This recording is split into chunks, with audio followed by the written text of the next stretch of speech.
الحمد لله وكفى وسلام على عباده الذين اصطفى أما بعد فأعوذ بالله من الشيطان الرجيم بسم الله الرحمن الرحيم قل إن كنتم تحبون الله فاتبعوني يحببكم الله ويغفر لكم ذنوبكم والله غفور رحيم سبحان ربك رب العزة عما يصفون وسلام على المرسلين والحمد لله رب العالمين اللهم صل على سيدنا محمد وعلى آل سيدنا محمد وبارك وسلم اللهم صل على سيدنا محمد وعلى آل سيدنا محمد وبارك وسلم اللهم صل على سيدنا محمد وعلى آل سيدنا محمد وبارك وسلم.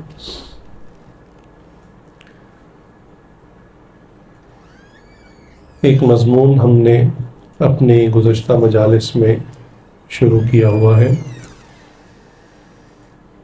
کہ آج کا انسان اپنے ارد گرد تمام لوگوں کے حقوق کو جانتا ہے، پہچانتا ہے اور اپنے طور پر ان کو ادا کرنے کی کوشش کرتا ہے، لیکن جو سب سے بڑے ہیں حضرت محمد صلی اللہ علیہ وآلہ وسلم، ان کا ہم مسلمانوں پر کیا حق ہے؟ کیا ان کا حق ہم جانتے ہیں، پہچانتے ہیں؟ کیونکہ جو چیز انسان کے علم میں ہو پھر اس کی ادائیگی کی انسان کوشش کرتا ہے، اور جو چیز انسان کے علم میں ہی نہ ہو تو اس کو انسان ادا کرنے سے قاصر ہوتا ہے۔ تو کیا آج کا مسلمان رسول کریم صلی اللہ علیہ وآلہ وسلم کا حق جانتا ہے؟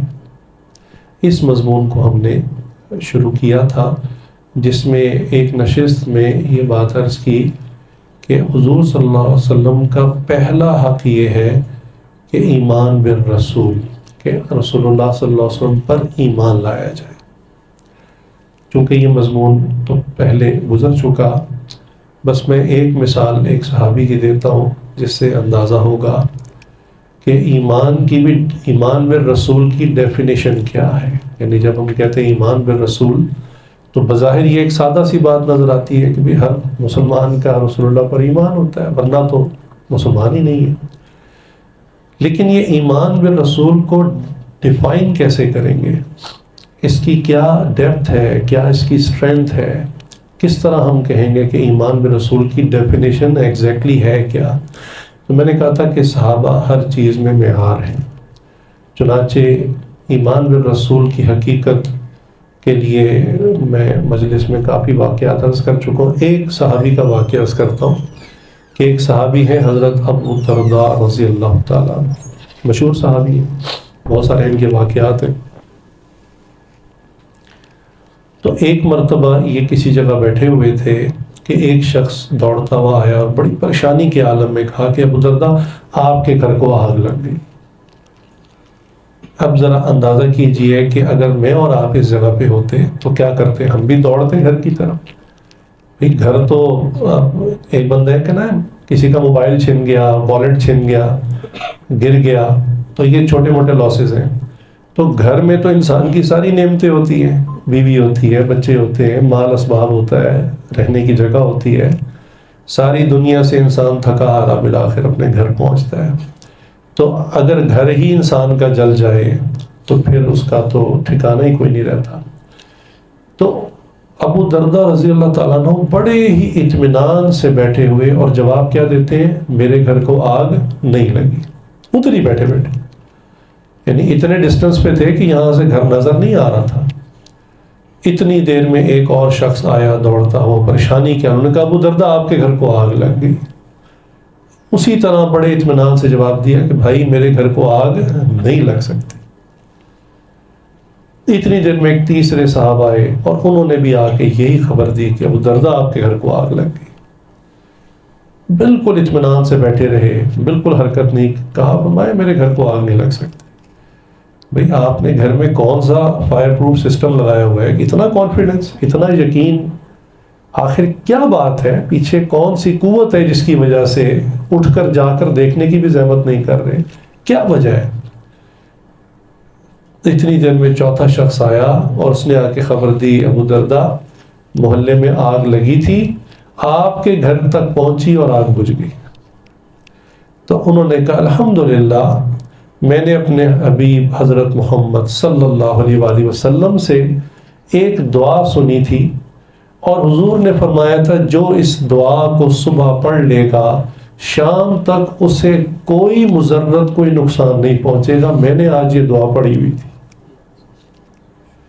کیا اعتماد ہوتا ہے سیکیورٹی ڈیوائسز کے اوپر، الارم سسٹمز کے اوپر، سیکیورٹی گارڈز پہ کتنا اعتماد ہوتا ہے آج لوگوں کو۔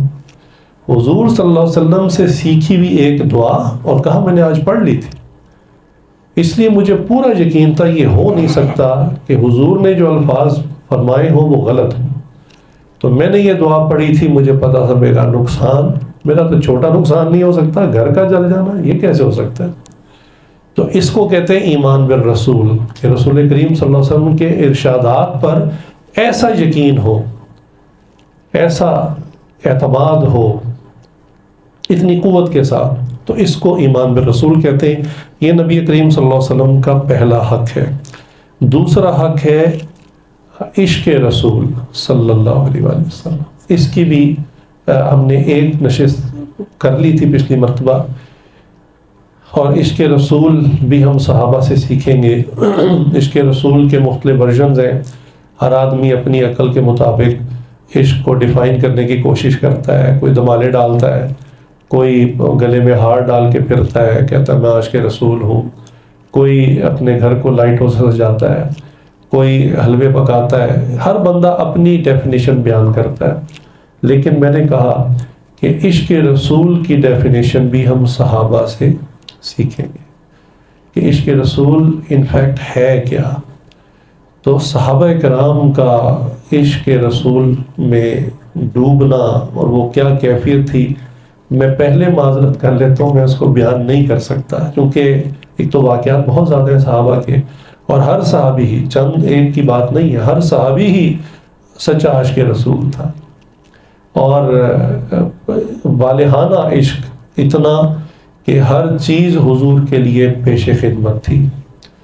عمر رضی اللہ تعالیٰ عنہ کے بارے میں نے عرض کیا تھا نا کہ ایک مرتبہ فتح محبت میں پہنچے، اس سے پہلے صدیق اکبر رضی اللہ تعالیٰ چونکہ سب سے بڑے صحابی ہیں، ان کا پہلے ذکر ہو چکا، تو حضرت عمر رضی اللہ عنہ کا یہ حال تھا کہ حضور کی خدمت میں پہنچے اور اپنی محبت کا اظہار کیا، اور کہا یا رسول اللہ دنیا میں جتنی بھی چیزیں ہیں، جتنے بھی رشتے ہیں، مجھے ان سب سے زیادہ آپ سے محبت ہے، بس اپنی جان سے زیادہ نہیں۔ تو ان کا خیال تھا کہ جان اتنی قیمتی چیز ہے کہ اگر جان ہی نہ رہے تو پھر پیچھے عشق کیسا۔ تو حضور نے جب یہ سنا تو فرمایا عمر نہیں، تمہیں میں جب تک اپنی جان سے بھی زیادہ عزیز نہ ہو جاؤں تب تک تمہارا ایمان کامل نہیں ہو۔ اب بات عشق کی نہ رہی ہے تو ایمان پہ بات چلی ہے۔ عمر رضی اللہ عنہ نے ایک لمحہ توقف کے ساتھ ہی کہا یا رسول اللہ آج مجھے آپ اپنی جان سے بھی زیادہ عزیز ہیں۔ حضور صلی اللہ علیہ وسلم نے فرمایا یا عمر الان، یا عمر الان، ہاں اب تمہارا ایمان کامل ہوا ہے کہ میں تمہیں اپنی جان سے بھی زیادہ عزیز ہوں۔ چنانچہ حضور صلی اللہ علیہ وسلم سے عشق کرنا اللہ تعالیٰ بھی سکھاتے ہیں۔ قرآن کریم میں مختلف آیات ہیں، مختلف انداز میں اللہ تعالیٰ ہمیں ترغیب دے رہے ہیں کہ تم رسول اللہ صلی اللہ علیہ وسلم سے عشق کرو اور عشق کے اندر ان کی اتباع کرو، ان کو فالو کرو۔ چنانچہ قرآن کریم کی یہ جو آیات میں نے سورہ آل عمران کی آپ کے سامنے پڑھی، ان کا ترجمہ پیش خدمت ہے کہ قل ان کنتم تحبون اللہ، اے پیغمبر صلی اللہ علیہ وسلم آپ فرما دیجئے لوگوں کو کہ اگر تم خدا کو دوست رکھتے ہو، یعنی تم چاہتے ہو کہ اللہ تم سے محبت کرے۔ یہ عجیب بات ہے بھئی، ہماری ضرورت ہے ہم اللہ سے محبت کریں، اللہ تو خالق ہے، اللہ کو کیا ضرورت پڑی مخلوق سے محبت کرنے کی۔ تو بھئی غلام آقا سے محبت کرتا ہے، اپنی محبت کا، وفاداری کا اظہار کرتا ہے، آقا کو تو ضرورت نہیں ہوتی، آقا کے تو پتہ نہیں ان گنت غلام ہوتے ہیں. تو اللہ تعالیٰ فرماتے ہیں اگر تم چاہتے ہو کہ اللہ تم سے محبت کرے تو ان کو بتا دیجئے فاتبعونی، کہ تم میرا یعنی محمد صلی اللہ علیہ وسلم کا اتباع کرو، ان کو فالو کرو، ہو بہو ڈٹو کاپی جسے کہتے ہیں نا، اس طرح فالو کرو. تو چنانچہ کیا ہوگا؟ یحببکم اللہ، تو تم اللہ کے محبوب بن جاؤ گے، نمبر 1. دوسرا گفٹ وَيَغْفِرْ لَكُمْ ذُنُوبَكُمْ، اور اللہ تعالیٰ تمہارے گناہوں کو بھی معاف کر دے گا. حضور کی اتباع میں یہ ایک عمل ہے کرنے والا، حضور کی اتباع، اور انسان سے گناہ ہو جاتے ہیں، اور گناہ تو انسان اپنی نفس کی خواہش کی وجہ سے کر رہا ہوتا ہے نا. تو فرمایا کہ وہ جو گناہ تم سے ہو رہے ہیں نا، حضور کی اتباع کی وجہ سے میں گناہ معاف کر دوں گا. اللہ، اور اللہ تعالیٰ بے شک بہت زیادہ معاف کرنے والے ہیں، بہت رحم کرنے والے ہیں. تو صحابہ کے اندر اتباع رسول کا کیا عالم تھا، اللہ اکبر کبیرہ. کہ ایک مرتبہ ایک شخص جو یعنی کفار کی طرف سے پیغام لے کر آیا، تو وہ مدینہ میں داخل ہوا اور اس نے کہا کہ بھئی وہ محمد صلی اللہ علیہ وسلم کہاں ہیں؟ تو کسی نے بتایا کہ آپ وہ مسجد میں چلے جائیں، وہاں موجود ہیں. تو حضور صلی اللہ علیہ وسلم مسجد میں صحابہ کے ساتھ بیٹھے ہوئے تھے. اچھا، اس کے ذہن میں تھا کہ بھئی کوئی دربار ہوگا عالی شان اور تخت ہوگا اور اس پہ الگ تھلگ سے بیٹھے ہوں گے. تو حضور صلی اللہ علیہ وسلم صحابہ کے ساتھ بیٹھے ہوئے تھے. جب آپ سے واعظ فرماتے، نصیحت فرماتے تھے تو ممبر پہ بیٹھتے تھے تاکہ دور تک لوگ دیکھ لیں اور آواز بھی دور تک چلی جائے، ورنہ جب سب کے ساتھ بیٹھتے زمین پہ ایک لیول پہ بیٹھتے. اب جب وہ شخص مسجد نبوی میں پہنچا تو اتنا حیران ہوا کہ وہ سب صحابہ بیٹھے، حضور بھی اندر ہی بیٹھے، اس کے لیے پہچاننا مشکل ہو گیا. ایک جیسا چہرہ، ایک جیسا لباس، ایک جیسا بیٹھنے کا انداز، حتیٰ کہ اس نے آواز لگا کے پوچھا بھئی آپ میں سے محمد کون ہے صلی اللہ علیہ وسلم. وہ پہچان نہ سکا. صحابہ اتنی اتباع کرتے تھے، اتنی زبردست فالوئنگ کرتے تھے کہ حضور اور صحابہ کو غیر بندہ پہچان نہیں سکتا تھا کہ ان میں سے رسول اللہ صلی اللہ علیہ وسلم کون ہے. اس اتباع کی ضرورت ہے، اس عشق رسول کی ضرورت ہے. اور یہ جس کے اندر دیکھیں عشق ہوتا ہے نا، وہ اپنے محبوب کو فالو کرتا ہی کرتا ہے. میں آپ کو نا سچ بتاؤں، ہمارے ڈاکٹر جی فرمایا کرتے تھے کہ جو لوگ یہ گانے والوں کو فالو کرتے ہیں، فلم سٹارز کو فالو کرتے ہیں، تو کہنے لگے وہ ان جیسے لباس پہنتے ہیں، ان جیسے بال کٹواتے ہیں، ان جیسے انداز میں گفتگو کرتے ہیں، حتیٰ کہ ایک تیسرا دیکھنے والا بندہ فوراً پہچان جاتا ہے کہ یہ اس کا چاہنے والا کون ہے. وہ فوراً سمجھ جاتا ہے یہ فلاں ایکٹر اور فلاں سنگر کا شدائی ہے، اور یہ اسی انداز میں جو ہے ایکٹنگ کر رہا ہے، اور اس کی چال ڈھال ویسی ہے. مجھے اس پر ایک چھوٹا سا واقعہ یاد آ گیا. کالج کا زمانہ تھا، تو ہمارے کالج میں ایک لڑکا تھا جو ہم سے جونیئر تھا کلاس میں، لیکن وہ جب دوست وغیرہ میں اکٹھے ہوتے تو وہ بھی آ کے پاس بیٹھ جاتا. تو مجھے پتہ چلا کہ وہ نا مائیکل جیکسن کا عاشق ہے اس زمانے میں. تو میں نے سن لیا کہ ٹھیک ہے اب اور بھی ہوں گے دنیا میں اس کے چاہنے والے، لیکن مجھے یہ نہیں پتا تھا وہ کس لیول کا عاشق ہے اس کا. ایک مرتبہ ہم دوست کہیں جا رہے تھے اکٹھے ہم لوگ، تو اس کے گھر ہمیں رکنا تھا، اس کو پک کرنا تھا ساتھ. تو وہ تیار ہونے میں اس نے کچھ ٹائم لیا، تو اس نے کہا میرے روم میں آ جائیں. ہم اس کے کمرے میں چلے گئے. اللہ اکبر، مجھے اس کے کمرے میں جا کے پتہ چلا کہ وہ مائیکل جیکسن کا کس درجے کا عاشق ہے. چاروں طرف جو دیواریں تھیں اس پہ مائیکل جیکسن کی تصویریں لگی تھیں نمبر 1. اور وہ ساتھ دوست تھے شرارتی، انہوں نے اس کی الماری کھولی تو اس کے اندر سے کپڑے ویسے نکلنے شروع ہو گئے جیسے وہ پہنتا ہے. یعنی یہ اس کے پوسٹرز دیکھتا، پوسٹرز کی کٹنگ لا کے اپنے روم میں لگاتا، پھر جا کے ٹیلر سے ویسے کپڑے سلواتا. آپ تھوڑا اندازہ ہو، اس کے کپڑے ویسے بڑے عجیب و غریب ہوتے تھے، عام شریف آدمی پہن نہیں سکتا، لیکن وہ اس طرح کے کپڑے سلوا کر نا اس نے اندر ہینگ کیے ہوئے تھے. بیلٹس جو ہوتی ہیں ویسی بیلٹیں اس نے رکھی ہوئی تھی، ویسے شوز اس نے رکھے ہوئے. اللہ اکبر، میں حیران ہو گیا کہ کوئی بندہ اس درجے کا بھی کسی کا عاشق ہو سکتا ہے کہ گویا دوسرے لفظوں میں کہ وہ مائیکل جیکسن کی ہر سنت کو فالو کر رہا تھا. بات سمجھ آئی آپ کو؟ جی، ایک ایک ادا کو اس کی اختیار کرتا تھا، اور وہ پھر اس کی طرح کچھ اس نے کر کے بھی حرکتیں دکھائی. تو ہم حیران رہ گئے کہ اللہ اکبر. اچھا یہ خیر ایک واقعہ گزر گیا، پھر ہم کالج سے پاس آؤٹ کر گئے. مجھے نہیں پتا اس نوجوان، کچھ سالوں کے بعد میری اس سے اچانک ملاقات ہوئی، کہیں راستے میں اچانک مل گیا، حال احوال ہوئے. تو میں نے بس اتنا پوچھا، ہاں بھائی وہ آپ بڑے شوقین تھے مائیکل جیکسن، کیا بنا؟ تو کہتا ہے سر جی امریکہ سے ہو آیا، مائیکل جیکسن کے ساتھ ہاتھ ملایا، اس کے ساتھ تصویر کھنچوائی، اس کا میں ڈی جے بنا. میں حیران ہو گیا کہ عشق کی انتہا دیکھو، کہ وہ ایک سادہ سا لڑکا، کوئی اتنا امیر بھی نہیں تھا، اور وہ اپنا محبوب کو چاہنے کی انتہا میں کہاں تک پہنچا کہ اس کے پاس جا کر اس نے اپنا شوق پورا کیا، اور بڑے فخر سے وہ مجھے بتا رہا تھا. اللہ اکبر. ہم بھی کہنے کو عاشق رسول ہیں، نہ چہرہ حضور کے مطابق، نہ لباس حضور کے مطابق، نہ اخلاق حضور کے مطابق، نہ عادات حضور کے مطابق، نہ معاملات حضور کے مطابق. اللہ حضور صلی اللہ علیہ وسلم جو وعدہ فرما لیتے تھے، بس وہ وعدہ زمین آسمان تو جگہ بدل لے، آپ سے وعدہ خلافی نہیں ہونے دیتے تھے. کیا آج کا مسلمان دکاندار یہ حضور کے معاملات پہ عمل کرتا ہے؟ یا جس کو ٹرخانہ اس کو چیک دے دیتے ہیں؟ چیک کا تو مطلب یہ ہوتا ہے کہ بس اب گولی مل گئی ہے، اب گھومتے رہو چیک لے کے، کیش تو ہونا ہے. اور کسی سے قرض لے لیا تو اب قرض واپس کرنے کا مسئلہ ہی نہیں. اب وہ جب قرض دینے والا آپ الٹا آپ کے گھر کے چکر لگا رہے، یعنی حیرت تو ایک اس نے احسان کیا تھا، آپ ضرورت میں تھے، تکلیف میں تھے، آپ اس کے گھر گئے تھے، منتیں کر کے اس سے آپ نے ادھار لیا. اس نے اللہ کی رضا کے لیے، چونکہ اس پہ 1 روپیہ اگر لے گا تو سود بنے گا، اس نے اللہ کی رضا کے لیے آپ کو اماؤنٹ دیے، وہ اپنی اصل رقم واپس مانگ رہے ہیں. تو اب الٹا یہ کہ وہ آپ کے گھر کے چکر لگا رہے ہیں، اور گھر کے اندر بیٹھے ہیں اور کہتے ہیں بچے کو کہ باہر سے وہ ابو تو گھر پہ ہی نہیں.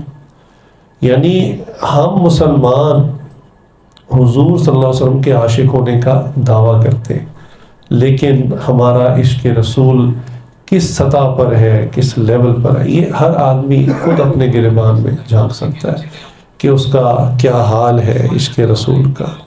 چنانچہ حضرت عمر فاروق رضی اللہ تعالیٰ عنہ، اللہ اکبر، ایک مرتبہ حضور اکرم صلی اللہ علیہ وآلہ وسلم کسی بات پر اپنی ازواج مطہرات سے ناراض ہو گئے.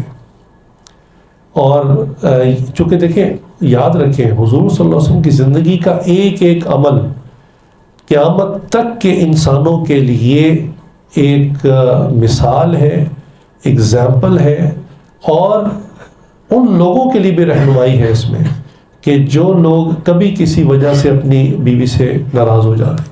اچھا عام طور پہ کبھی کوئی شخص بیوی سے ناراض ہو تو وہ بد اخلاقی کا مظاہرہ کرتا ہے، زبان سے برے برے الفاظ اس کو بھی کہتا ہے، اس کے ماں باپ کو بھی کہتا ہے. اس سے جو بڑھ جاتے ہیں زیادہ بدتمیز لوگ، وہ ہاتھ اٹھا دیتے ہیں بیوی پہ، مار پیٹ کرتے ہیں، گھر سے دھکے دے کے نکال، اللہ معاف کرے، اس طرح کی حرکتیں، غصے میں طلاق دے دیتے ہیں، بعد میں پریشان پھرتے ہیں. اب چھوٹے بچے ہیں کیا کریں، پھر مفتی صاحب کے پیر پکڑتے ہیں، جی کچھ کر دیں کچھ کر دیں. تو حضور صلی اللہ علیہ وسلم کی زندگی سے ہمیں یہ بھی سبق ملتا ہے کہ آپ صلی اللہ علیہ وسلم اپنی ازواج مطہرات سے کسی بات پر خفا ہوئے، ٹھیک ہے، اب وہ واقعہ چھوڑ دیتے ہیں، ہم اصل بات کی طرف. اور آپ صلی اللہ علیہ وسلم نے کیا تعلیم دی ہمیں؟ آپ صلی اللہ علیہ وسلم نے بس خاموشی سے نا علیحدگی اختیار کر لی. گھر میں تشریف فرما نہیں ہوتے تھے، چند دن کے لیے ایک الگ ایک جگہ تھی، ایک بالا خانہ تھا، وہاں جا کر قیام فرما لیا. صحابہ کے اندر یہ مشہور ہو گیا کہ حضور نے اپنی بیویوں کو طلاق دے دیے. اب ابو بکر صدیق رضی اللہ عنہ بھی بڑے غمزدہ ہیں. ابو بکر صدیق، عمر رضی اللہ عنہ کی بھی جو ہے وہ صاحبزادی حضرت حفصہ ام المومنین ہے، حضور کے نکاح میں ہیں، یہ بھی بڑے غمزدہ ہیں. اور عمر رضی اللہ عنہ نے جا کرنا وہاں جو بالا خانہ تھا اس کے باہر ایک حضور کا خادم یعنی ڈیوٹی پر تھا، اور اجازت نہیں تھی کسی کو اندر جانے کی. عمر رضی اللہ عنہ گئے اور جا کرنا اونچی آواز سے صدا لگائی کہ یا رسول اللہ مجھے اندر آنے کی حاضری کی اجازت دیں. کوئی جواب نہ آیا. تو عمر رضی اللہ عنہ بے چینی میں کبھی اس کو کہتے، خادم کو کہتے، کبھی حضور کو ڈائریکٹ پکارتے، کوئی جواب نہ آیا. 3-4 مرتبہ آوازیں لگاتے رہے، اور بالآخر انہوں نے کہا کہ اللہ کی قسم میں اپنی بیٹی کے معاملے میں آپ سے ملنے نہیں آیا. اللہ اکبر. عمر رضی اللہ عنہ کیوں ملنے گئے تھے؟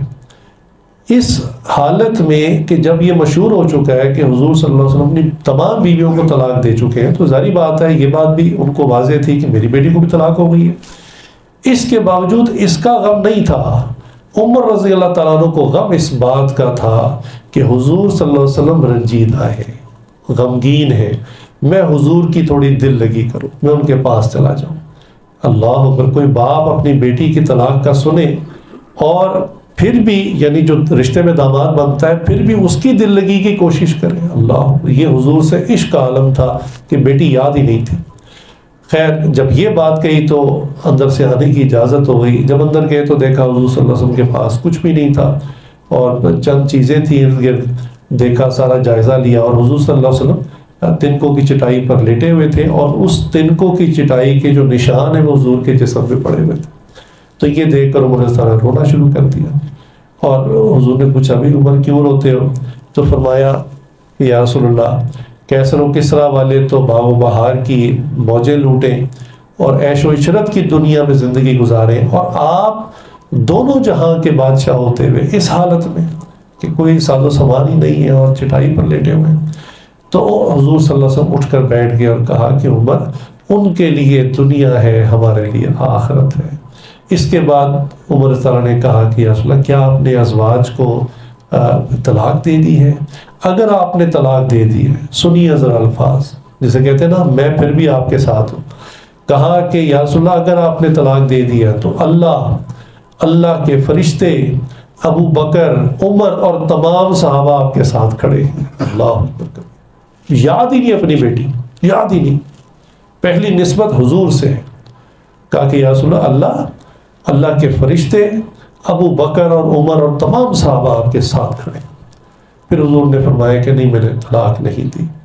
تو اس کے بعد عمر رضی اللہ عنہ نے کچھ دل لگی کی ایسی باتیں کی کہ جس کے بعد حضور صلی اللہ علیہ وسلم کے مبارک چہرے پہ مسکراہٹ آ گئی۔ تب عمر رضی اللہ عنہ مطمئن ہوئے، وہاں سے نکلے، مسجد نبوی میں گئے تو وہاں صحابہ بہت غمگین بیٹھے ہوئے تھے کہ حضور نے اپنی بیویوں کو طلاق دے دی ہے۔ تو یہ سب صحابہ کے لیے غم کا معاملہ تھا۔ تو عمر صلی اللہ علیہ وسلم نے جا کر اعلان کیا، غم نہ کرو، رسول اللہ صلی اللہ علیہ وسلم نے اپنی بیویوں کو طلاق نہیں دی۔ تو اتنا عمر رضی اللہ تعالیٰ عنہ کے اندر عشق نبی تھا کہ اپنی بیٹی کا معاملہ یاد ہی نہیں، حضور کا غم، حضور کی تکلیف کہ میری بھی بیٹی کی وجہ سے بھی حضور کو کوئی تکلیف پہنچی ہے، جبھی تو حضور نے ناراضگی کا اظہار کیا۔ چنانچہ عمر رضی اللہ تعالیٰ عنہ کا عشق رسول عجیب تھا۔ حضور صلی اللہ علیہ وسلم کی جب وفات کا وقت قریب آیا تو حضور صلی اللہ علیہ وسلم اپنے مرض الوفات میں ہیں، بیماری کے ایام چل رہے ہیں، تو عمر رضی اللہ عنہ نے کچھ اشعار کہے، بڑے غمزدہ اشعار ہیں۔ کہنے لگے کہ جب سے محمد صلی اللہ علیہ وسلم کا بستر تیمارداری کے لیے رکھا گیا ہے، اسی وقت سے میں خوف زدہ ہوں اور درد محسوس کر رہا ہوں۔ عمر رضی اللہ کا یہ حال تھا، اور عمر رضی اللہ ہی وہ صحابی تھے حالانکہ بہت زیادہ سینسیبل، بہت سمجھدار، بڑے بڑے مشوروں میں ایسا زبردست مشورہ دینے والے کہ بعض موقعوں پر حضور صحابہ سے مشورہ کر رہے ہیں اور باقی صحابہ کی رائے ایک طرف، عمر رضی اللہ کی رائے ایک طرف، اور اللہ تعالیٰ نے وہی بھیج دی فرشتے کے ذریعے، وہی رائے جو ہے وہ ڈیسائیڈ کی گئی جو عمر رضی اللہ دے رہے تھے۔ ایسی عمر رضی اللہ کی شان تھی۔ لیکن حضور صلی اللہ علیہ وسلم سے عشق کا یہ حال تھا کہ جب وصال کی خبر پھیلی تو انہوں نے تلوار نکال لی، اور تلوار نکال کے کہا کہ خبردار کسی نے کہا کہ رسول اللہ فوت ہو گئے، کسی نے اگر کہا حضور فوت ہو گئے، میں تلوار سے اس کی گردن اتار دوں گا۔ اللہ اکبر کبیر، یہ عالم تھا عشق کا۔ اور اس پر بہرحال ایک کلام یہ بھی ہے کہ یہ صدمہ اور یعنی ایسی کیفیت کی وجہ سے نہیں کہ وہ ہوش میں نہیں رہے تھے، پورے ہوش میں تھے، اور انہوں نے اس وقت عقیدہ حیات النبی کا دفاع کیا تھا۔ یعنی حضور صلی اللہ علیہ وسلم حیات ہیں، وفات کے بعد بھی وہ زندگی الگ ہے، وہ ایک علیحدہ بات ہے، قرآن میں کئی اس کے مضمون ہیں، تو اس کا دفاع کیا تھا کہ وہ والی موت جو ایک عام آدمی کو آیا کرتی وہ حضور کو نہیں آئی۔ بہرحال حضور صلی اللہ علیہ وسلم کے وصال کے بعد عمر رضی اللہ جب اپنے وقت میں خلیفہ بنے، تو راتوں کو گشت کیا کرتے تھے. تو ایک دفعہ گشت کر رہے تھے تو چھوٹے چھوٹے گھر ہوتے تھے اس زمانے میں, تو کوئی اندر بول رہا ہوتا تھا, بعض کا آواز بارہ ہے, رات کا وقت ہے, خاموشی. تو ایک بڑھیا حضور صلی اللہ علیہ وسلم کی شان میں کچھ اشعار پڑھ رہی تھی. عمر صلی اللہ علیہ وسلم نے سنا تو وہ باہر کھڑے ہو گئے اور وہ اشعار سننا شروع ہو گئے. ان اشعار کا ترجمہ یہ ہے کہ وہ کہہ رہی تھی کہ محمد صلی اللہ علیہ وسلم پر نیک بختوں کی جانب سے درود و سلام ہو. آپ راتوں کو کھڑے ہونے والے اور سحری میں رونے والے تھے. کاش میرا اور میرے محبوب کا ایک ہی گھر ہو. یعنی وہ بوڑھی عورت کہہ رہی تھی کہ آخرت میں کاش میرا اور میرے محبوب صلی اللہ علیہ وسلم کا ایک ہی گھر ہو. یہ اشعار سنے اور عمر رضی اللہ عنہ نے باہر ہی رونا شروع کر دیا, اور بالآخر دروازہ کھٹکھٹایا تو بوڑھی عورت کی جو آواز تھی بند ہو گئی. اس نے پوچھا کون؟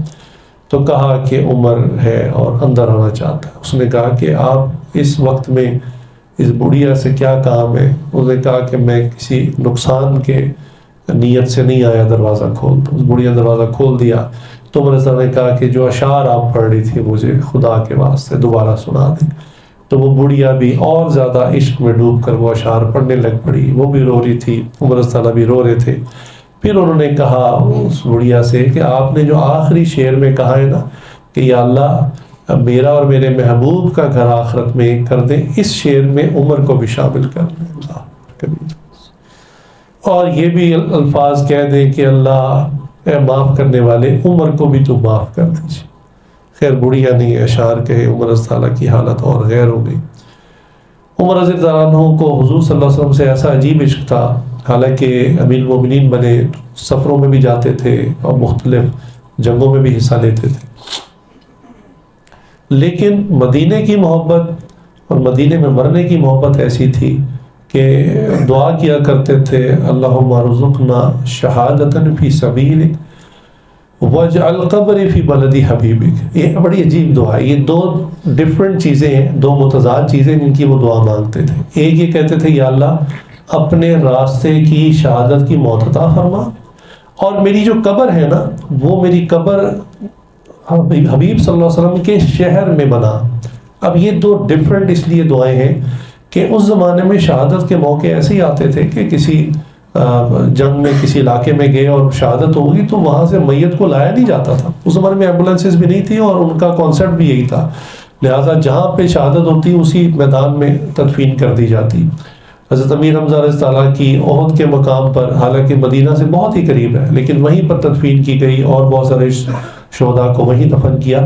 تو ان کا یہ معاملہ تھا. آج بھی مجھے پتہ چلا کہ عربوں کا یہ معمول ہے کہ اگر کوئی شخص بالفرض مدینہ میں رہتا ہے اور وہ کسی کام سے ریاض چلا گیا ہے اور وہاں ایکسیڈنٹ میں یا کسی وجہ سے فوت ہو گیا ہے تو وہیں اس کو دفن کر دیتے ہیں اور گھر میں سے بھی اطلاع بھیج دیتے ہیں, اور گھر والے بھی بس انا للہ پڑھ لیتے ہیں, افسوس کر لیتے ہیں کہ ہم نے بھی کفن دفن کرنا تھا, انہوں نے کر دیا. تو عمر رضی اللہ عنہ جب یہ دعا کی تو ان کی جو بیٹی تھی ام المومنین حضرت حفصہ رضی اللہ عنہ, انہوں نے کہا ابا جان یہ دعا کیسے پوری ہوگی؟ یعنی یہ تو دو کانفلکٹ چیزیں ہیں کہ شہادت تو میدان جنگ میں ہونی ہے اور آپ کہتے ہیں شہادت بھی اللہ کے راستے میں ملے اور قبر بھی حضور کے شہر میں ہو, تو یہ کیسے ہوگا؟ تو عمر رضی اللہ عنہ نے کہا کہ اللہ تعالیٰ چاہیں گے تو یہ ہو جائے گا.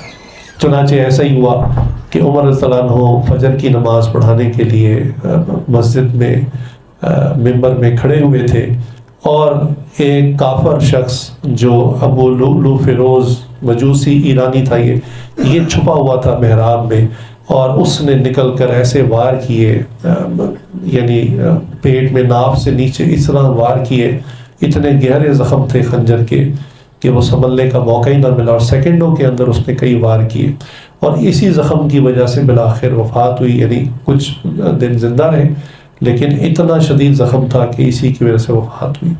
اب جب زخمی ہو گئے اور دن بدن طبیعت خراب ہو رہی تھی تو اپنے بیٹے عبداللہ بن عمر کو بلایا اور کہا کہ عبداللہ تم جاؤ حضرت عائشہ صدیقہ رضی اللہ عنہا سے کہو کہ عمر چاہتا ہے, اور امیر المومنین نہ کہنا, ان کو کہنا میں امیر المومنین نہیں رہا, اور کہا کہ عمر درخواست کرتا ہے کہ روضہ رسول میں ایک قبر کی جگہ بچی تھی. عائشہ صدیقہ رضی اللہ عنہا کا چونکہ گھر تھا اور وہ کمرہ تھا جس میں تدفین رسول اللہ صلی اللہ علیہ وسلم کی ہوئی تھی اور اس کے بعد ابو بکر رضی اللہ عنہ کی ہوئی تھی، اب صرف ایک قبر کی جگہ بچی ہوئی تھی۔ تو انہوں نے کہا کہ عمر درخواست کرتا ہے کہ مجھے تدفین کے لیے اپنے یاروں کے ساتھ اجازت دے دیں۔ تو عبداللہ بن عمر رضی اللہ عنہ گئے، دیکھا تو عائشہ صدیقہ تعالیٰ گھر میں بیٹھی رو رہی تھی، ان کو بھی صدمہ پہنچا تھا عمر رضی اللہ کی اس زخم کا۔ تو انہوں نے جا کے کہا کہ عمر میرے والد سلام کہتے ہیں اور درخواست کرتے ہیں کہ مجھے اس جگہ پہ تدفین کی اجازت دے دیں۔ عائشہ صدیقہ تعالیٰ فرمانے لگی کہ یہ جگہ میں نے اپنے لیے رکھی، یعنی ایک شوہر ہے حضور صلی اللہ علیہ وسلم، 7 والد ہیں، تو تیسری جگہ میں نے اپنے لیے رکھی تھی، لیکن بات یہ ہے کہ عمر کو میں اپنے اوپر ترجیح دیتی ہوں، لہٰذا میری طرف سے اجازت ہے۔ اچھا، بیٹے نے جب آ کے واپس کہا کہ ابا جان، انہوں نے اجازت دے دی، انہوں نے کہا سنو ابھی میں زندہ ہوں، ہو سکتا ہے میرا وہ لحاظ کر کے یہ بات فرما رہی ہوں، جب میں فوت ہو جاؤں تو میرا کفن دفن کر کے جنازہ وہاں لے جانا اور پھر اماں جان سے اجازت مانگنا، اگر اس وقت وہ اجازت دے دے تو وہاں دفن کر دینا، ورنہ مسلمانوں کا جو عام قبرستان جنت البقیع ہے وہاں دفن کر دینا۔ لہٰذا ایسا ہی کیا گیا کہ وفات کے بعد جنازہ وہاں لے جایا گیا۔ عبداللہ بن عمر صاحب نے دوبارہ عرض کیا کہ ابا جان نے جو وصیت کی تھی کہ پھر اجازت مانگ لو، انہوں نے کہا میں تو پہلے اجازت دے چکی ہوں، لہٰذا ان کو اپنے یاروں سے ملا دیا گیا۔ اللہ اکبر۔ حضرت عثمان غنی رضی اللہ تعالیٰ عنہ کا عشق رسول کیسا عجیب تھا، ہر موقع پر ہی اپنا مال خرچ کرتے تھے، تاہم سن 9 ہجری کے اندر رومی فوج نے مدینہ پر چڑھائی کا ارادہ کیا، حضور صلی اللہ علیہ وسلم کو اطلاع ہوئی تو آپ نے اہل ایمان کو کہا کہ مال لے کر آؤ، اپنا مال خرچ کرو۔ تو عثمان رضی اللہ کو جب یہ خبر ملی تو کہا کہ یا رسول اللہ، اگر میں نے اس موقع پر اپنا مال خرچ نہیں کرنا تو پھر میرے مال کا فائدہ ہی کیا ہے؟ لہٰذا انہوں نے ایک کہا کہ مجھے اجازت دیں، 1/3 فوج کا جو جنگی ساز سامان ہے وہ میں دوں گا۔ حضور صلی اللہ علیہ وسلم نے اجازت دے دی، چنانچہ انہوں نے 13,000 فوجیوں کا جو ساز و سامان ہے وہ ہدیہ کیا، اور لیکن پھر نہ دل کو تسلی نہ ہوئی، پھر انہوں نے 1000 مزید اونٹ دیے، 70 گھوڑے دیے، 1000 دینار کیش رقم بھی پیش کی۔ تو حضور صلی اللہ علیہ وسلم بہت خوش ہوئے اور فرمایا آج کے بعد عثمان کو رضی اللہ تعالیٰ عنہ کو ان کا کوئی عمل نقصان نہیں پہنچائے گا۔ وہ ایسے کہتے ہیں نا، اب کھلی چھٹی ہے، جو دل کرتا ہے کرو۔ اللہ اکبر کبیرہ۔ تو ویسے بھی عشرہ مبشرہ میں سے تھے۔ حضور صلی اللہ علیہ وسلم کے وصال کے بعد عثمان رضی اللہ عنہ اکثر غمزدہ رہتے اور ہر وقت ان کی یاد میں، حتیٰ کہ ایک مرتبہ بیٹھے ہوئے تھے اور عمر رضی اللہ امیر المومنین تھے، عمر رضی اللہ پاس سے گزرے، عثمان رضی اللہ کو پتہ ہی نہ چلا، جیسے بندہ کسی غم میں مبتلا ہوتا ہے نا، تو جیسے ہوش ہی نہیں تھا، ان کو سلام بھی نہ کیا، وہ پاس سے گزر گئے، ان کو پتہ ہی نہیں چلا، ہر وقت گمسم رہتے تھے۔ اللہ اکبر۔ اہل بیت کا اتنا خیال رکھتے تھے، یہ توجہ سننے والی بات ہے۔ ہم لوگوں کے، میں اکثر یہ کہتا ہوں، حضور سے اگر تعلق بنانا ہے دنیا میں اور آخرت میں تو چند کام میں عرض کیا کرتا ہوں۔ ایک تو یہ کہ درود شریف کی کثرت کریں، اور ایک کام یہ کہ اہل بیت جو سادات ہیں حضور صلی اللہ علیہ وسلم کے، جو خاندان کے، جو ان کی بلڈ لائن ابھی بھی چل رہی ہے، تو ان کا بہت خیال کریں، جتنی ہمت ہے، جتنی طاقت ہے، ان کی مالی خدمت کریں، ان کے حوصلہ افزائی کم از کم کر دیں، ان کا خیال رکھیں۔ اس سے نہ حضور سے ایسا زبردست تعلق بنے گا دنیا میں بھی اور آخرت میں بھی۔ تو حضرت عثمان رضی اللہ بہت زیادہ اہل بیت کا خیال رکھتے تھے۔ ان کو ایک دن خبر ملی کہ آپ صلی اللہ علیہ وسلم کے گھر والوں پر فاقہ ہے کئی دن سے، تو بڑے غمزدہ ہوئے، پریشان ہوئے، فوراً اٹھے اور کئی بوریے گھیوں کے لیے، آٹے کے لیے، کھجور بھری اور بکری کا گوشت لیا اور ساتھ لے گئے، اور جا کے نقد رقم حضرت عائشہ صدیقہ کی خدمت میں پیش کی اور کہا کہ جب کبھی ایسی ضرورت ہو تو ضرور عثمان کو خدمت کا موقع دیں۔ اللہ کبیرہ۔ صلح حدیبیہ کے موقع پر جب کفار نے حضور صلی اللہ علیہ وسلم ساتھیوں کو روک دیا اور کہا کہ آپ آگے عمرہ کرنے نہ آئیں بیت اللہ میں، یہ فتح مکہ سے پہلے کی بات ہے، اور کہا کہ اگر آپ لوگ آگے آئیں گے ہم آپ کے ساتھ جنگ کریں گے، تو حضور نے پیغام بھیجا کہ بھی ہم تو لڑنے کے لیے، ہم نے احرام باندھے ہوئے، ہم تو نہ تلواریں لائے ہیں نہ ساتھ کوئی جنگی سامان لائے ہیں، ہم تو احرام باندھ کے آئے ہیں بیت اللہ کا طواف کرنے کے لیے، اس کی اجازت صرف دے دیں۔ اور حضور کو یہ خیال تھا کہ بھی عبادت سے کون کسی کو روک سکتا ہے، تو مدینہ سے چلے اور مکہ کے بالکل قریب پہنچ گئے اور احرام باندھے ہوئے سب صحابہ نے، اور کفار کا پیغام آگے، خبردار آگے، اگر آگے ہم آپ لوگوں کو یعنی شہید کر دیں گے۔ حضور صلی اللہ علیہ وسلم نے نا عثمان رضی اللہ عنہ کو یعنی پیغام رساں بنا کر کہا کہ جاؤ ان سے نیگوشیٹ کرو، ان سے بات کرو کہ بھی ہم تو لڑنے کے لیے آئے نہیں، ہم تو عبادت کرنے آئے، عبادت سے کون کسی کو منع کرتا ہے، اللہ کا گھر ہے سب کے لیے، اور ہم عبادت کر کے واپس چلے جائیں گے، ہم نے یہ ٹھہرنا نہیں ہے۔ تو عثمان رضی اللہ عنہ گئے اور وہاں جا کے بات چیت کی، بہرحال انہوں نے اس بات کو تو نہیں مانا، لیکن عثمان رضی اللہ عنہ کا وہ لوگ نا ریگارڈ کرتے تھے، مکہ والے پہچانتے تھے، پرانے تعلق والے تھے، کہا چلے آپ چونکہ یہاں آ چکے ہیں بیت اللہ سامنے، آپ بے شک طواف کر لیں، ہم آپ کو اجازت دیتے ہیں۔ اللہ، عثمان رضی اللہ کا عشق نبی دیکھیں، ہر بات میں حضور کو ترجیح دیتے تھے، فرماتے تھے میرے حضور کو تو تم اجازت دیتے نہیں طواف کی، بھلا میں طواف کیسے کر لوں جب تک میرے حضور صلی اللہ علیہ وسلم کو طواف کی اجازت نہیں دیتے، لہٰذا وہ بغیر طواف کی واپس چلے گئے۔ اللہ اکبر کبیرہ۔ حضرت علی رضی اللہ عنہ کا عشق نبی کیا تھا، اللہ اکبر کبیرہ۔ دیکھیں ان واقعات سے نا ہمیں پتہ چلتا ہے کہ عشق کہتے کسے، سوکھا سوکھا نبی کا نام لینا بہت آسان ہے، سچا عاشق بننا یہ بڑا مشکل کام ہے۔ چنانچہ ہجرت کے وقت وہ مشہور واقعہ کہ حضور صلی اللہ علیہ وسلم نے اپنے بستر میں علی تعالیٰ کو لٹایا اور فرمایا کہ بیٹا یہ امانتیں ہیں، ان لوگوں کی دے کر تو تم بھی مدینہ میرے پاس آ جانا۔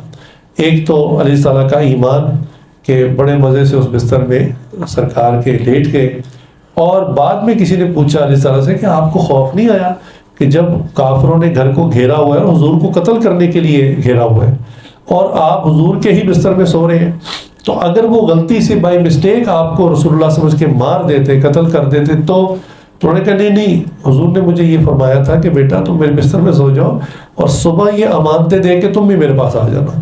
کہنے لگے مجھے اتنا یقین تھا کہ کافر مجھے کوئی نقصان نہیں دے سکے، اور ایسا ہی ہوا کہ جب کفار گھر میں داخل ہوئے اور ان کو لگا کہ حضور نکل گئے یہاں سے، تو انہوں نے دیکھا کہ کوئی شخص بستر میں سویا ہوا، انہوں نے اٹھایا ان کو، تو دیکھا علی تعالیٰ، تو انہوں نے کہا بھی وہ حضور کا ہوگا، مجھے تو نہیں پتا۔ تو خیر انہوں نے تھوڑا سا ان کو تنگ کیا، اس کے بعد چھوڑ دیا۔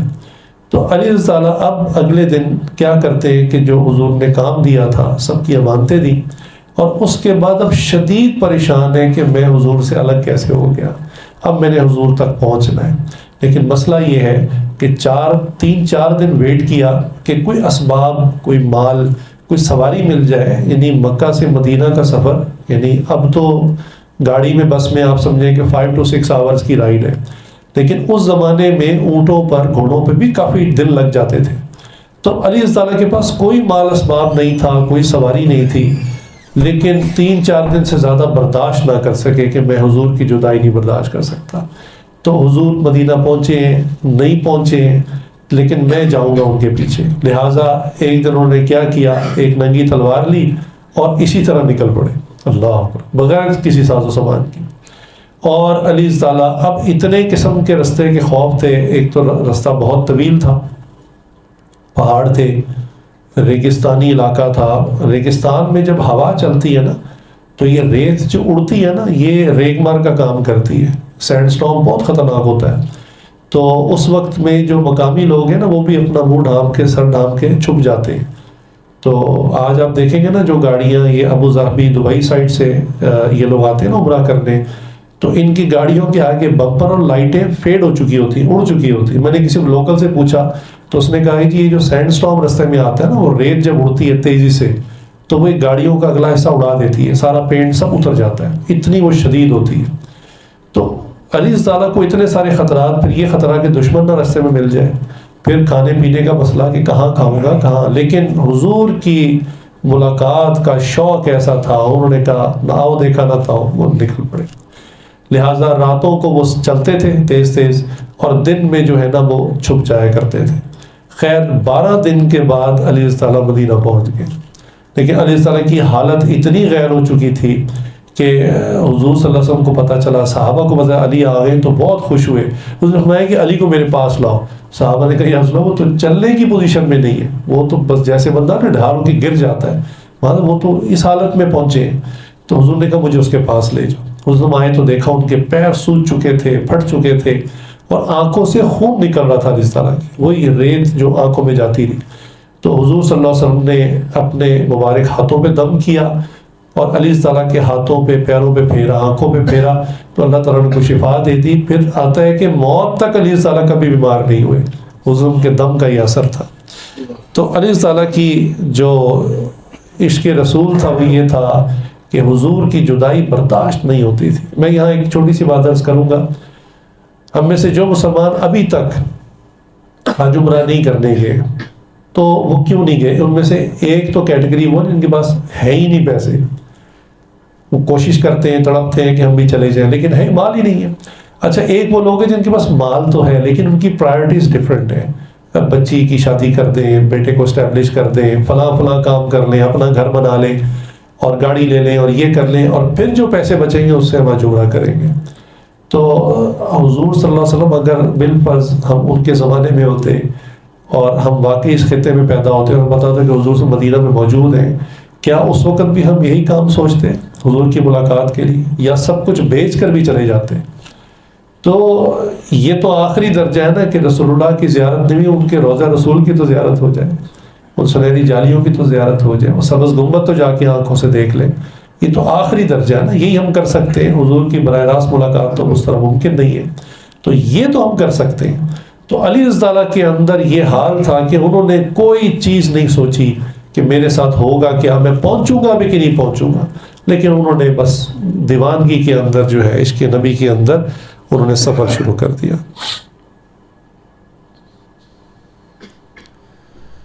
علی رضی اللہ عنہ کو ایک مرتبہ یعنی حضور کی زندگی میں پتہ چلا کہ حضور صلی اللہ علیہ وسلم کے گھر میں فاقہ ہے. تو چونکہ علی تعالیٰ کا اپنا کوئی بزنس، کوئی کاروبار مستقل نہیں تھا، اس لیے نہیں تھا کہ وہ دین کے کاموں میں حضور کے ہمیشہ ساتھ رہتے تھے. تو علی، اب ہمیں اگر پتہ چلے کہ سعادات کے گھر میں فاقہ ہے، وہ بھوکے، ہم کیا کریں گے؟ تو علی تعالیٰ کو پتہ چلا کہ رسول اللہ صلی اللہ علیہ وسلم کے گھر میں فاقہ ہے. تو علی تعالیٰ تڑپ اٹھے اور فوراً جا کے انہوں نے ایک جگہ جاب کر لی. کیا کیا؟ ایک یہودی کا باغ تھا اور اس کو پانی لگانا تھا، بڑے بڑے ڈول تھے. تو اس سے اجرت میں طے ہوا، اس نے کہا جتنے ڈول ڈالو گے میں اتنی کھجور، بہت اعلیٰ قسم کی کھجور، اس نے کہا میں ایک ایک دانہ دوں گا. لہٰذا علیہ تعالیٰ کو تھا کہ جلدی جلدی میں کچھ کھانے کے لیے پہنچاؤں. تو انہوں نے 17 ڈول کھینچے اور 17 عمدہ کھجوریں لے کر فوراً حضور کے پاس پیش ہو گئے. حضور سے بڑے خوش ہوئے دیکھ کر اور کہا کہ علی یہ کھجوریں کہاں سے آئی ہیں؟ تو کہا یا رسول اللہ مجھے پتہ چلا آپ کے گھر میں فاقہ ہے، مجھ سے رہا نہ گیا، تو میں نے ایک جگہ ایسے جاب کی اور مجھے یہ اجرت میں 17 کھجوریں ملی، یہ میں لے کر آپ کی خدمت میں حاضر ہوا. حضور صلی اللہ علیہ وسلم بڑے خوش ہوئے، لیکن انہوں نے ایک بڑے یعنی ہمارے لیے عجیب الفاظ کہے. حضور نے الفاظ فرمایا کہ خدا کی قسم جو اللہ سے اور اللہ کے رسول سے عشق کرے گا، فقر و فاقہ اس کی طرف سیلاب کے پانی کی طرح بڑھے گا، لہٰذا تم اس آزمائش کے لیے تیار رہو. اللہ دیکھیں، ہم نے بات سنی نا کہ جو اسپیشل لوگ ہوتے ہیں نا ان کا ٹیسٹ بھی اسپیشل ہوتا ہے. یہ بات پکی ہے بھائی. نرسری کے جی پریپ کے اندر، کلاس 1-2 کے اندر کیا ٹیسٹ ہوتا ہے؟ ہلکا پھلکا ٹیسٹ کے نام پہ ہوتا ہے اور کسی بچے کو فیل نہیں کرتے، وہ کہتے ہیں اس کو لہٰذا پروموٹ کر. لیکن جب بات آتی ہے سینئر ہائر ایجوکیشن کی، کسی پروفیشنل ڈگری کی کہ ڈاکٹر بننا ہے، انجینئر، انہوں نے کہا نہ اس گڑبڑ کر رہا ہے، اس کو فیل کر دو کہ یہ آگے فیلڈ میں اس نے کام کرنا ہے، تو یہ اسپیشل بندہ بننے جا رہا ہے. بہت سخت ٹیسٹ ہوتا ہے. تو اسپیشل لوگوں کا امتحان بھی اسپیشل ہوتا ہے. تو علی تعالیٰ کو حضور نے فرمایا کہ یاد رکھو جو اللہ کے رسول سے اس طرح کا عشق کرے گا پھر فقر و فاقہ اس کی طرف ایسے بڑھے گا. چونکہ حضور نے بھی ایسی زندگی گزاری تو فرمایا میرے عاشق بھی ایسی زندگی گزارے تاکہ جو اجر ہے آخرت میں وہ بہت زیادہ ملے.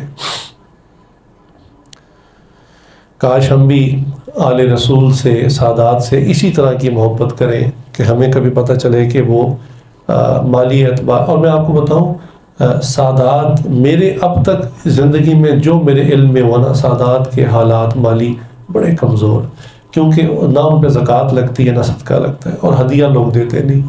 زکوٰۃ چونکہ نکالنی ہوتی ہے ورنہ جہنم میں جلیں گے، زکوٰۃ نکالتے مجبوراً نکالتے، لیکن ہدیہ پیش نہیں کرتے.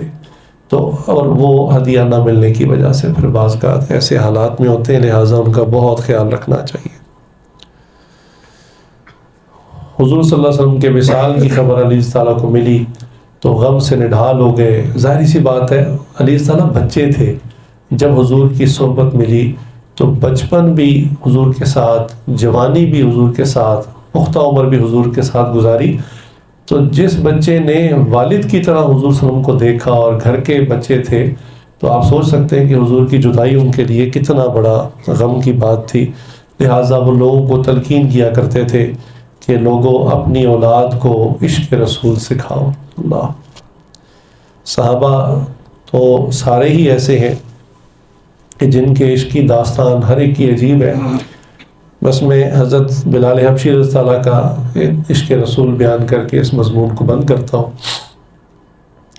حضرت بلال حبشی رضی اللہ عنہ حبشہ کے رہنے والے تھے, اور جب مسلمان ہوئے اور یہ غلام تھے, اور حضور صلی اللہ علیہ وسلم نے ہی ان کو یعنی ابو بکر رضی اللہ عنہ کو آزاد کروایا اور یہ مسلمان ہو گئے, حضور صلی اللہ علیہ وسلم کے ساتھ جڑ گئے. اس کے بعد بلال رضی اللہ عنہ کا یہ عالم تھا کہ حضور سفر میں ہیں, گھر میں ہیں, کسی جگہ پہ بھی ہیں, تو یہ ہر وقت حضور کے ساتھ رہتے تھے, خادم تھے, اور خدمت میں انہوں نے عجیب معاملہ کیا.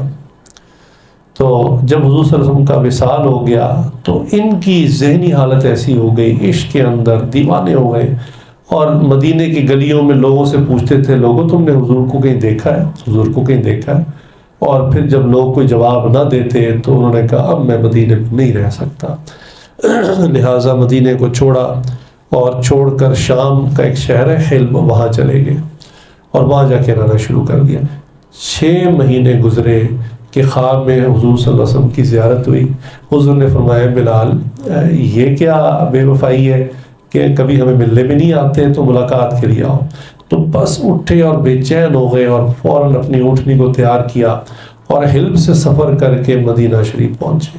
اب مدینے جا کے پھر ان کی وہی دیوانگی کی حالت کہ کبھی گلیوں میں ڈھونڈتے, کبھی مسجد کے محراب میں ڈھونڈتے, اور کبھی حجروں میں جاتے اور کہتے حضور کو آوازیں دیتے. جب کہیں بھی نہ دیکھا تو پھر قبر پہ گئے اور جا کر اپنا رخسار حضور کی قبر پہ رکھ دیا اور رونے لگے اور کہنے لگے خادم آپ نے فرمایا تھا کہ ملاقات کے لیے آیا, اور خادم حلب سے چل کر آپ کی ملاقات اور زیارت کے لیے آیا. اسی طرح بے ہوش ہو گئے. خیر جب ہوش آیا اتنی دیر میں لوگوں کو پتہ چل گیا کہ بلال رضی اللہ آئے ہوئے, تو لوگوں نے ایک درخواست کی کہ ہمیں بھی حضور کی یاد ستا رہی ہے, آپ وہ اذان جو حضور کے زمانے میں دیتے تھے نا وہی اذان دیں. تو بلال رضی اللہ نے بہت معذرت کی کہ میں اذان نہیں دے سکتا, اور وجہ بھی بیان کی کہ بلال رضی اللہ عنہ ایک اونچی جگہ پر کھڑے ہو کر اذان دیا کرتے تھے جہاں سے حضور کے گھر میں نگاہ پڑتی تھی, اور جب یہ الفاظ کہتے تھے نا اشہد ان محمد رسول اللہ, تو اس وقت انگلی سے اشارہ رسول اللہ صلی اللہ علیہ وسلم کی طرف کرتے تھے اور مسکرا کے کہتے تھے اشہد ان محمد رسول اللہ. تو فرماتے ہیں کہ اب جب میں یہ الفاظ کہوں گا تو حضور نظر نہیں آئیں گے, میں کہہ نہیں سکوں گا, میں اذان نہیں دے سکتا, معذرت کر دی. بڑے بڑے صحابہ نے درخواست کی, کہنے لگے میرے بس میں نہیں ہے.